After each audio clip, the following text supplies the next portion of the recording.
Setelah hampir 10 tahun, akhirnya George Miller balik lagi dengan cerita Mad Max. Kali ini judulnya Furiosa: A Mad Max Saga, prequel dari Mad Max Fury Road yang tayang tahun 2015 lalu. Nah, cerita tentang apa? Kali ini itu menceritakan tentang kelahiran Furiosa, tumbuhnya Furiosa menjadi Furiosa yang kita kenal di film Fury Road gitu. Secara premis, film ini menceritakan tentang seorang anak bernama Furiosa yang lahir di tempat bernama Green Place, di mana di dunia itu saat itu tuh nggak ada tempat asri atau tempat bagus untuk hidup kecuali Green Place. Ini tempat yang banyak dedaunan hijau, banyak tumbuhan yang sehat, banyak buah-buahan, banyak daging. Di mana di waktu itu dunia tuh hancur lebur, gersang, yang ada cuma minyak, air bersih juga susah. Pokoknya hidupnya serba sengsara lah. Pokoknya ini udah post apokalips gitulah kondisinya gitu ya. Nah, suatu ketika ada sekelompok geng motor yang tiba-tiba datang ke Green Place ini dan akhirnya menculik Furiosa, dan mereka geng motor ini berusaha untuk memberitahu ke bosnya yang tinggal di sebuah tempat di padang pasir gitu. Mereka ini nomad gitu,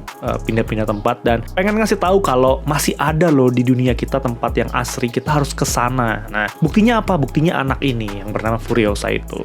Tentunya karena Furiosa ini pinter, dia nggak akan ngomong gitu ya. Dia berusaha untuk tutup mulut gitu. Selama dia diculik, itu ibunya berusaha untuk nolong, berusaha untuk menyelamatkan Furiosa, dan ternyata ibunya malah menjadi korban kejahatan dari geng motor ini. Nah, that's why muncullah karakter Furiosa yang punya dendam, punya amarah untuk membalaskan apa yang terjadi kepada ibunya, kurang lebih gitu. Itulah yang Furiosa yang kita kenal di film Fury Road gitu ya. Film ini itu diperankan oleh Anya Taylor-Joy sebagai Furiosa dan juga Chris Hemsworth sebagai Dementus gitu. Jadi protagonisnya adalah Anya Taylor-Joy sebagai Furiosa, antagonisnya adalah Chris Hemsworth sebagai Dementus. Mereka ini dinamikanya lucu gitu ya. Awal bertemu itu kita nggak langsung ngerasa mereka ini akan terlihat sebagai musuh atau apa ya, musuh bebuyutan gitu. Enggak, ada beberapa momen di mana mereka ini kadang-kadang saling melengkapi juga, meskipun itu muncul karena karakter Dementus ini emang cukup kocak sih. Secara penampilan gue bisa ngerasa bahwa Anya Taylor-Joy ini bisa cukup mewakili maskulinitas sosok Furiosa yang dulu diperankan oleh Charlize Theron di film Fury Road. Gue ngerasa oke lah gitu, bisa menggambarkan sosok Furiosa yang dulu pernah ada gitu ya, nggak gagal dan tidak melampaui juga, mengimbangi.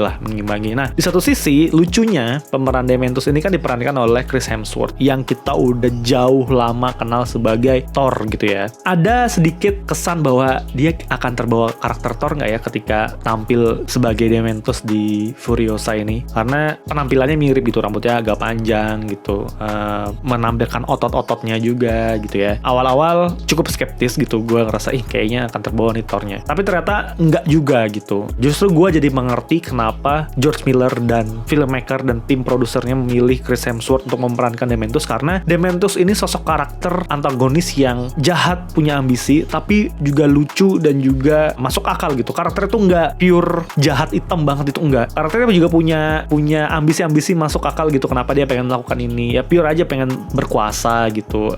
Tapi juga tidak 100% tingkahnya itu terukur layaknya jenius evil gitu. Enggak. Ada banyak hal yang bodoh juga gitu yang dilakukan. Nah, karakter ini itu, sosok ini tuh kayaknya memang paling tepat diperankan oleh Chris Hemsworth. Itu yang menurut gue, yang gue rasakan sih. Jadi sulit untuk membayangkan siapa sih yang bisa meranin ini kecuali Chris Hemsworth gitu. Gitu sih yang di kepala gue. Nggak tahu kalau kalian gimana. Masuk ke yang bagusnya dulu. Apa sih yang gue suka dari Furiosa Mad Max Saga ini? Yang pertama, gue suka banget sama penceritaan utuh karakter Furiosa, karena karakter protagonis ini kan cukup ikonik gitu ya. Ketika kita nonton di Fury Road gitu, jarang ngomong, bisa nyetir, bisa combat juga, berantem, tapi asal-usulnya gimana sih? Nah, ini tuh terjelaskan sangat komplit di film Furiosa Mad Max Saga ini. Sesuai dengan judulnya, kita bisa ngerti kenapa dia punya ambisi atau punya rasa amarah kayak gitu, pendiam gitu, kenapa sih nggak pernah ngomong, asal-usulnya dari mana, itu komplit. Menurut gue udah terjelaskan banget gitu. Dan film ini berhasil mengcapture penonton dalam ruang yang sama dengan Furiosa, bagaimana dia tumbuh sebagai anak-anak, terus akhirnya mengalami berbagai macam cobaan gitu, dan akhirnya bisa menjadi Furiosa yang kita kenal di Fury Road gitu sih. Menurut gue komplit sih, nggak ada ruang kosong yang membuat gue bertanya-tanya kenapa sih ada kayak gini gitu. Even sampai kalau di Fury Road kan udah kelihatan tuh kalau tangannya itu terbuat dari, ada alat tambahan gitu ya yang bisa ngebantu dia mau menggerakkan tangannya. Nah, itu dijelaskan juga di film Furiosa ini dengan clever gitu, dengan pinter,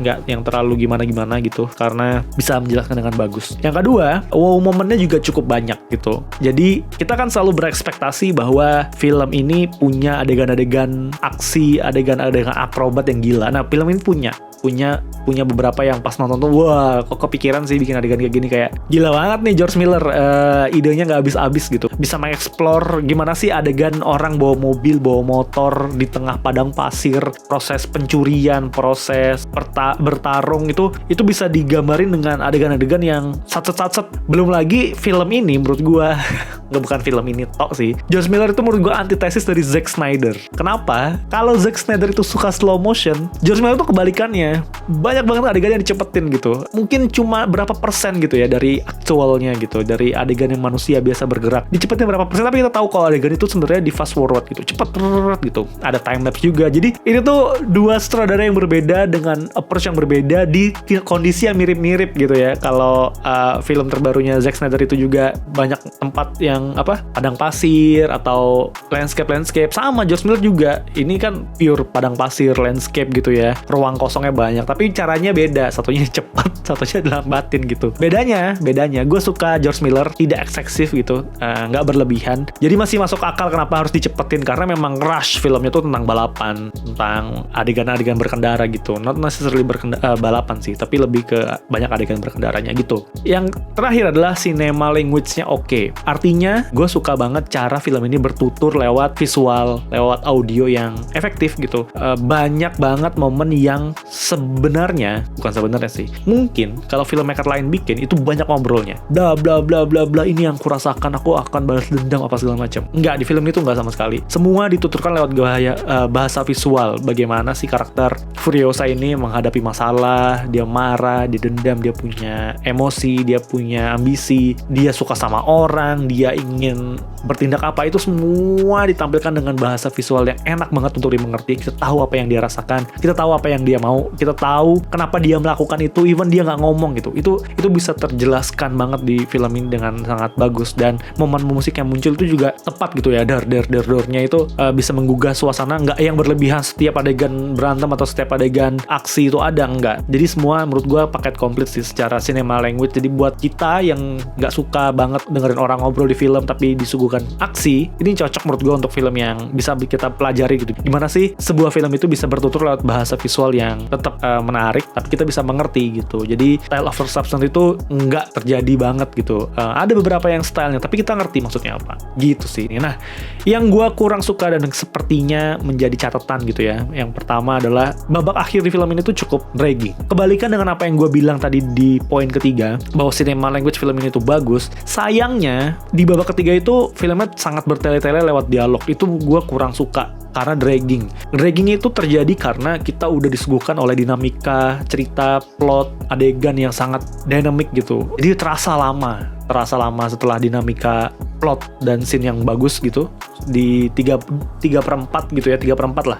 Tapi sayangnya ditutup dengan dialog-dialog yang cukup panjang yang menyita perhatian dan membuat gua ngerasa ini kayaknya kelamaan deh gitu sih. Terus yang kedua, menurut gua film ini itu nggak punya adegan yang ikonik gitu. Banyak sih momen-momen dimana adegannya tuh wow gitu ya, keren gitu, wah kepikiran sih adegan kayak gini, tapi nggak cukup untuk membuat gua menganggap itu sebagai adegan yang ikonik yang bisa gua putar berulang-ulang di masa depan gitu untuk gua pamerkan atau kita obrolin gitu. Selayaknya Mad Max Fury Road yang punya banyak adegan gitu, Tom Hardy ditaruh di depan mobil, ada orang main gitar, macam-macam gitu ya. Nah, di sini tuh nggak, adegan akrobatnya, adegan aksinya memang banyak yang wow, tapi nggak cukup bikin gue untuk wah ini adegan ikonik banget, enggak sih. Itu yang gue sayangkan gitu. Ya sepertinya ada banyak ruang untuk bisa mendevelop adegan yang lebih ikonik lagi, tapi sayangnya tidak dimaksimalkan di film ini. Itu sih yang gue rasa yang bisa diimprove. Nah, yang ketiga menurut gue, musik di film itu nggak memorable. Meskipun tidak harus memorable ya, tapi gue ngerasa kalau film ini punya tune atau nada yang bisa kita ingat ini sebagai Furiosa atau paling nggak sebagai Dementus gitu ya, yang merepresentasikan Furiosa atau Dementus. Menurut gue film ini akan punya power yang sangat kuat ketika kita tonton gitu. Kita tahu, oh nada ini muncul ketika Furiosa ingin melakukan sesuatu, oh nada ini muncul untuk Dementus. Nah, sayangnya di film ini nggak ada gitu. Jadi kurang komplit aja gitu. Yang bisa gue simpulkan adalah film yang layak untuk ditonton di layar lebar gitu. Karena memang experience-nya akan jauh lebih terasa ketika ngelihat adegan-adegan aksi, adegan-adegan akrobat itu di layar besar tuh bakal lebih imersif gitu. Tapi kalau mau kita compare sama Fury Road, Mad Max Fury Road, film ini menurut gue belum bisa sampai di level itu, dan gue bisa menganggap film ini cukup aja gitu ya, tidak yang bombastis gimana gitu, nggak jelek, nggak bagus banget, cukup bagus. Oke, jadi film ini menurut gue sangat cocok buat lo yang belum pernah nonton Fury Road sama sekali. Jadi ini film yang bisa menjembatani langsung ke Mad Max Fury Road, karena secara level juga menurut gue film ini tidak lebih superior dari